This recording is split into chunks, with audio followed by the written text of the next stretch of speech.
Good afternoon, everyone. Let me introduce you to Cashen, an up-and-coming webcomic artist ready to reach the stars with his work titled On a Road Trip. Cashen, getting started in the cartoon space is hard, isn't it? Oh, absolutely. Quite frankly, I totally underestimated how much is happening behind the scenes of my favorite artists. Preparing references in 3D software, writing storyboards and character logs on paper, or repaneling my work for the two platforms I publish on. And all this to only reach 20 people. If it only were as easy as focusing on the art itself.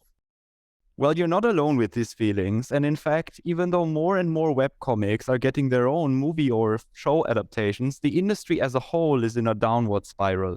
Declining numbers of readers and more work for artists pose a problem, especially as the platforms become more diverse. Independent artists have a hard time finding a sizable audience that also finances their work. But fear no more, Ideate Zürich's HCI course comes to your rescue. Introducing Flex Studio, a concept application that rethinks how cartoonists work. After extensive background research, we went to the drawing board, asking ourselves what an up-and-coming artist might need to do their best work and to get it into people's hands. We thought about daily challenges, prompting artistic growth through learning. We thought about new ways to view comics on mobile devices, incorporating the gyroscope to create a volumetric sensation. And we thought about in-app storyboarding, character logging, and 3D referencing, unifying what was previously spread across multiple apps, all in one packet. And we thought about distribution. Many artists have a love-hate relationship with the set of platforms they publish on. The more they cater to, the larger the possible audience they can reach. But every platform has its own formatting requirements, so manual repaneling is accepted as a necessary evil. But not with us. Introducing Flex Studio's Responsivity tool.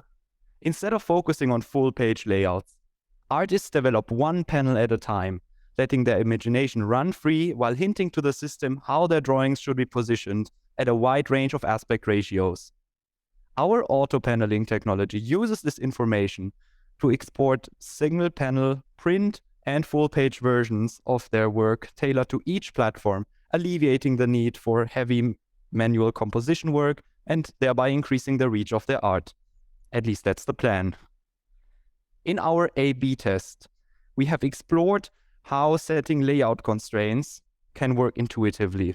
Drawing inspiration from existing design and video editing tools, we came up with a pin-based interface where the artist controls positions indirectly, and with a keyframe-based interface where the artist manipulates their layers directly on the canvas by dragging them across the screen.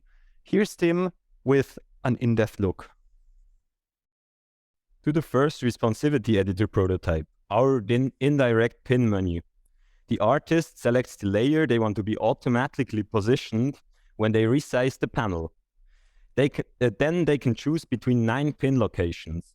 Choosing a pin on the edge yields to absolute positioning, while choosing a centered one implies proportional positioning in the corresponding dimension. The system derives concrete constraints from these pins and the layer's bounding box center.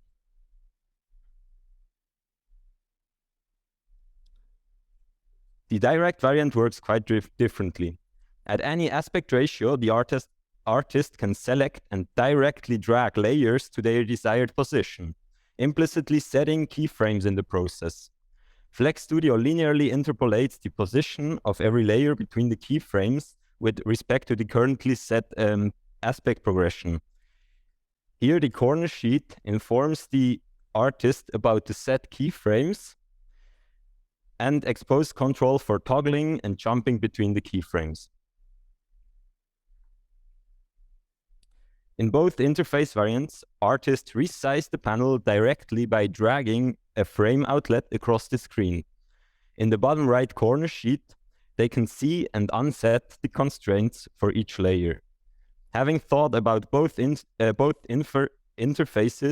I'm now curious which performs the best. To answer this question, we ran a study with 8 participants, incorporating open exploration and close replication tasks. We expected pinning to be significantly faster than keyframing, since the user wouldn't have to move every single layer from one position to another, but could just use one of the 9 pinning locations. On the other hand, we expected keyframing to dominate qualitative preference for its expressiveness.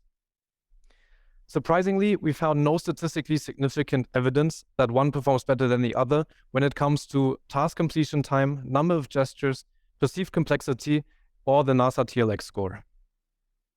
Looking at completion time, we believe that this is because participants didn't rest one hand on the corner menu, resizing the panel with the other, but instead they used one single hand for both of the motions. The constant back and forth eliminates the speed advantage that we thought it would have. Also, participants might have used a more trial and error approach for the pinning menu, using different pin settings and checking their effect, since they weren't very familiar with its behavior. This is also supported by our qualitative feedback. The 2 metrics with statistical significance were number of erroneous inputs and perceived restrictivity. Notably, the direct interface is perceived as more expressive, since the artist isn't limited to a discrete set of possible constraints covering the aspect ratio extremer, but rather is free to set as many as desired on a continuous spectrum. Interestingly, we found a statistically significant difference in the number of erroneous inputs for pinning and keyframing, showing that the pinning menu performs worse.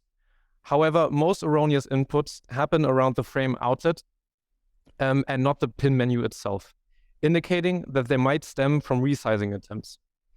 These are counted as erroneous inputs for the indirect menu, but not for the keyframing menu. So this results in a kind of bias metric that could be improved upon in a future study. So the key takeaway of our study is that both methods work very effectively and don't show significant difference in performance. However, the expressiveness, as well as the fact that 7 out of our 8 participants preferred the keyframing in the qualitative feedback, shows that by itself, keyframing is better suited for Flex Studio. But for the future, one could envision merging both variants, pinning and keyframing, to combine their respective strengths. For example, as one of our participants mentions, one could choose between the variants for each layer independently. So, that was a quick look at Flex Studio's Responsivity tool, our HCI semester project. We are now eager to hear your thoughts and questions. In the meantime, feel free to try the app yourself. It's live on TestFlight for iOS, and you can test it by just scanning this QR code. So thanks for listening, and we're eager to hear your questions.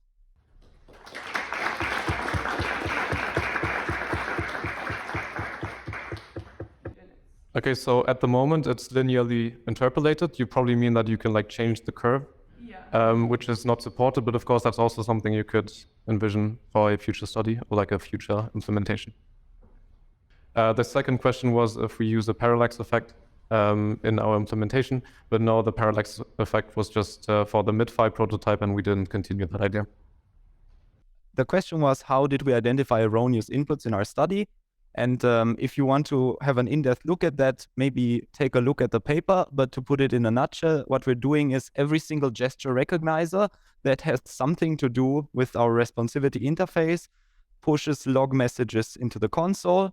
And we intercept all touch events on the entire app and also log that to the interface. So then by correlating these meaningful log messages with the touches event, we can derive what is seen as erroneous and not. And as Cashen mentioned, we think this is a systematic error because here, obviously, where we have the red dots, people are trying to resize the menu, but maybe slightly overshot and tap the inside of the frame, which in the indirect variant has no gesture recognizer attached, but in the direct one has one because, right, you can directly interact with the canvas and drag things.